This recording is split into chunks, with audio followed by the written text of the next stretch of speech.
Want to welcome everybody to another edition of Community Conversations. I'm here at Maria's Seaside Cafe and Maria's Seaside... The Hotel Maria. The Hotel Maria with John Bellone, the owner, right? Yes, welcome, sir. John. Thanks for being on the show. Thanks for being here, Bruce. I want to dive right in. Like, you had an interesting, childhood where you grew up and what your folks did.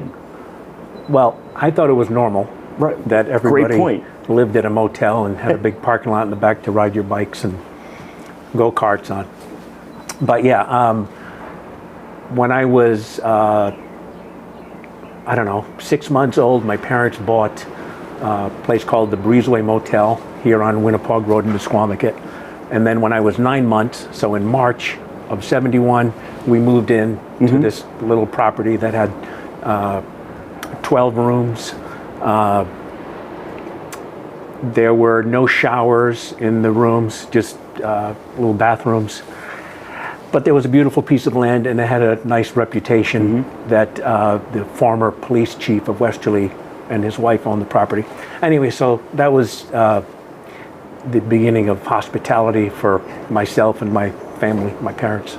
And so that, and we should say also, so you guys own the place we're at, the Breezeway. The Breezeway, yeah, the Breezeway started in 1970. In 1994, we opened Maria's Seaside Cafe. Yep. On the ground level here of the Hotel Maria.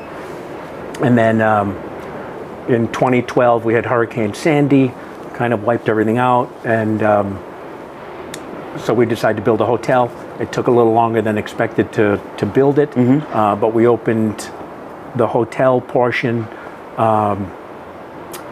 July 13th of 2018. Nice. And then you guys also own the Haversham. We just acquired the Haversham in August of last year, yes. That's an unbelievable, I'm going to call it a portfolio, but and it all started with the Breezeway. It all started with, absolutely, and most important, it started with my parents, who worked very hard to give me the opportunity. Yeah, and so can you tell us what it's like, a little bit what it was like? I mean, I think now that that's a reality show, like growing up at the Breezeway. Like you could... Oh, it definitely could have been a reality show with my father there, but... yeah, so like... luckily we didn't have video cameras back then. Right. But has the Breezeway has... I mean, the bones of it are the same, right? But you said before... Well, no, I mean, my father was a mason. He came from Sicily. So... anyway, he built the Breezeway. He renovated the first, the original buildings that were there. If you want to go by, we'll take a look. But everything's brick veneer. There's brick fountains. In fact, the brick wall that's in front of the restaurant here at Maria's Seaside Cafe and some of the piers my father built at 80 years old. Because he wanted to. But anyway, the Breezeway expanded. This is our 56th summer, which we just opened Friday for this year. But we kept adding on, and we kept buying more cottages next door, and it expanded until after I got out of college, my mother had, because we lived at the Breezeway. Yep. She was walking down here one, December night, January afternoon or something, and saw that there was a for sale sign on this property. Yep. And so we needed parking for our guests to access the beach. The beach, yep. So that's why we bought this originally. Gotcha. And when you were growing up, like when did you realize or know that you were gonna take it over? Like when? Well, I don't know, but I know that I love business. But I didn't want to get stuck in the hotel because I felt like I was being forced to be in the hotel business because I was always there. But looking back, I probably should have gone to hotel school instead. But I don't know.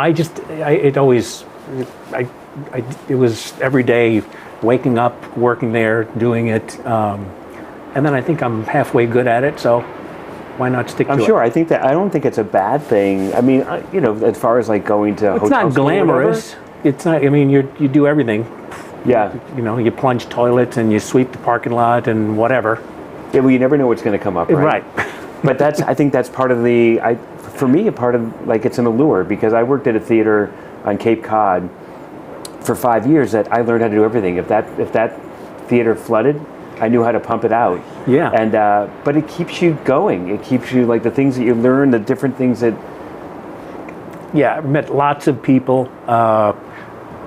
In fact, there's a couple that's coming to stay here next weekend who, him and his family stayed at the Breezeway in the 70s, and we would go miniature golfing together. So we met lots of great people. Business has been great. We've been fortunate enough to be able to expand. And Yeah, but it's not. I'll go back to it. It's not easy. You know, like I was saying to you, that you own a business. It's a small business owner works very, very hard and gets challenged. I think post-COVID, things changed, and hiring people is harder, and maintaining is harder. Absolutely. What have you? Any pieces of advice or what you've learned along the way? well, I mean, in terms of hiring people, we always prefer to hire local people or people within the area. But just for housekeeping, for example, we've had to. Well, starting in 2000 or 2001.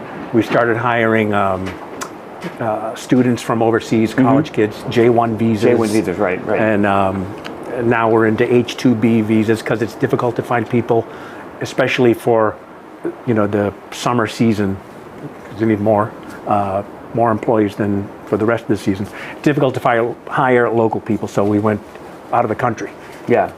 And do you find that, like, I think that, obviously, Misquamicut is it's a community in itself, but don't you feel like not only the people who live here form that community, but the people who come back year after year are part of it as well? Absolutely. I mean, it used to be that it was ourselves, my family, and a couple other people across the street were the only people that lived in Misquamicut in the wintertime. Yeah. But especially since COVID, there's been more and more people moving into Misquamicut, retiring here. But also the people that return every summer. I mean, they're just as local as full-time residents. Like, so, almost like the family, right? Like family, absolutely. Like absolutely. Yes. And the person who's going to be coming here that's 54 years? Well, right? Like he's my age. He's 56, so I don't know if they started coming exactly when he was born, but maybe he was 10 or 11. Yeah.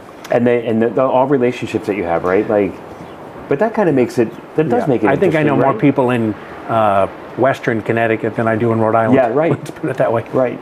And what have you seen in terms of changes? Like, I think from the 70s, 80s, 90s, 2000s, 2010s, 20, and then like where. Well, if you could put it in a compact little. Well, all I can tell you is this. My mother, both of my parents are now gone, but my mother always waited for Misquamicut to kind of take off in terms of people renovating their homes or just more, because for the longest time it was really just a place for, July and August, and then roll up the sidewalks and everyone goes back home. But especially since 2020, since COVID, well, maybe after Hurricane Sandy, after we built the hotel, and then COVID, it's just, if you look out to all of the homes, this used to be one of the few places that was so high. Now all the homes have been, elevated out of the flood zone, and there's more and more, there's lots of money moving into the area, let's put it that way. And do you think that, like, I know that in Mystic, there's the downtown is a flood zone, and as people are buying new buildings or buying buildings, they're wanting them to raise those buildings up 7 feet, which would change, but it would change the whole like feel down there, because it would, you're going up 7 feet or whatever. Right. It was definitely odd at first to see this building and other cottages. You'd have to look like this, but if you don't want to get hit with a wave, you have to get out of the way. Right. So that's what's going to happen. And from like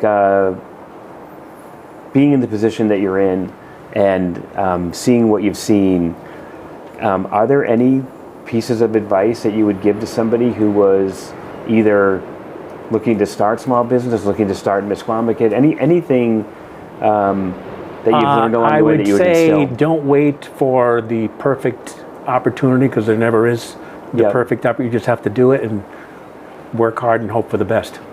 All right. I like it. I think we all have to do that.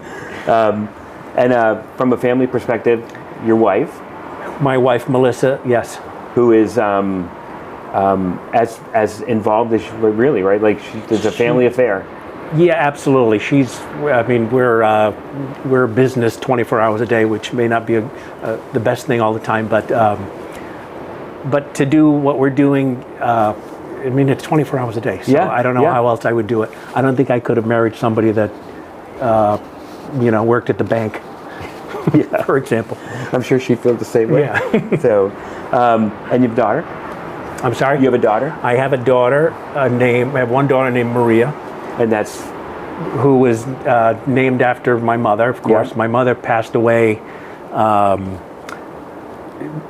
but after Hurricane Sandy destroyed the building. We had planned to build a hotel, and the hotel was going to be named something else. Mm-hmm. And then she passed away, and then I'm like, well, what am I doing? I have to name it after my mother. Yeah. So that happened, and then and then I got lucky. Somebody wanted to marry me. So and then we had Maria. So here we are. Yeah. And what does the future hold for you guys? Like, what is it just moving along and keeping everything going, or? Yeah. Well, I want to keep everything going. We had a choice to maintain. We could have stopped at the Breezeway. That's a great business. Yeah. And Maria's is a great business, and you could just keep the status quo and maintain the property. But we'd like to do more. We'd like to grow the business. Mm-hmm. So that's what we're going to try to do. Yeah, I think that I find that as challenging as small business can be, or big business, the people who are successful have that drive to keep it, to find the next best thing, to figure out how the business is going to expand. If you're not growing, you're dying. Right. I read somewhere. So that's a great way to leave this. If you're not growing, you're dying.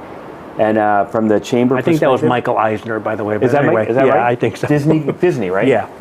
I know that the chamber feels the same way, and clearly you do.